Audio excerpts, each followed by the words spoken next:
I would like to invite to the podium one of our key hosts, sponsors, and partners in putting on the dialogues, and that is Tom Becker, from the president of the Chautauqua Institution.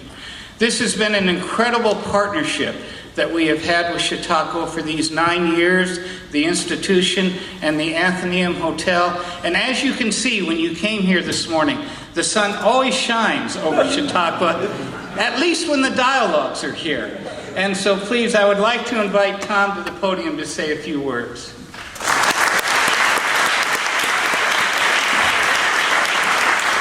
Thank you, Jim. Welcome to Chautauqua. Welcome to Fletcher Hall. Welcome to the 9th Dialogue.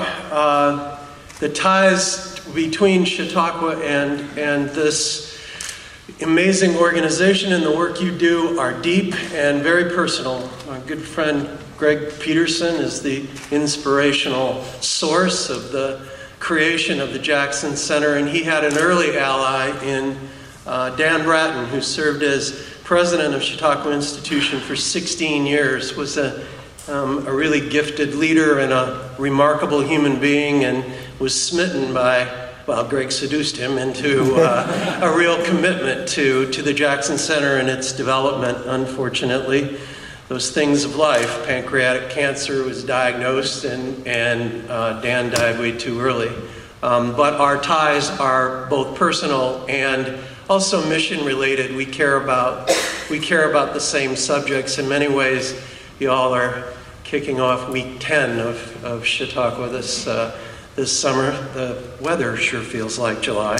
And I guess the other thing I'd say is that one of the things that when you take on the subjects that we take on in this institution and try to go as deep as we do, one of the inevitable recognitions that one is faced with is the presence of evil in our lives, in the human condition.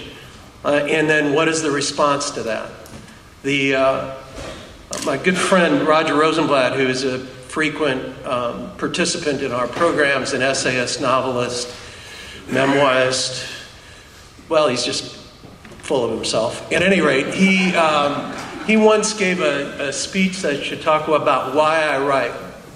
It's a long time ago. It was in the 80s, and I keep that speech around because it's so meaningful to me. But one of the things he said was that he had been in Rwanda, and he was standing on a bridge, and he was watching bodies float down the river. And he observed not only their number, but how they would rise to the top of the surface and then sink below, and rise to the top of the surface and sink below. And he said it reminded him of the constant presence of evil in our lives. And every now and then it surfaces and strikes us, but it's there all the time. I'll never forget that image, and I so respect the work of these good people. One response to evil is to play it out in a court of law, to hold people accountable for their actions, for their crimes against humanity. We in this community have a deep reverence for the Jackson history and his participation in Nuremberg to one of the most comprehensively evil sets of actions imaginable, and how deliberatively and intelligently and compassionately he conducted all of that. The legacy of that is very much with us today. Richard, I wish you well with your new task, and I sincerely hope that this conference helps us all become more aware of what's going on. And for all of you prosecutors, I hope you find in your time here at Chautauqua a certain amount of rejuvenation and renewal and refreshment, and both moral and intellectual encouragement about how important you are in the overall human condition. I welcome you and congratulate all of the people who organized this. I hope you have a terrific few days here at Chautauqua. Welcome.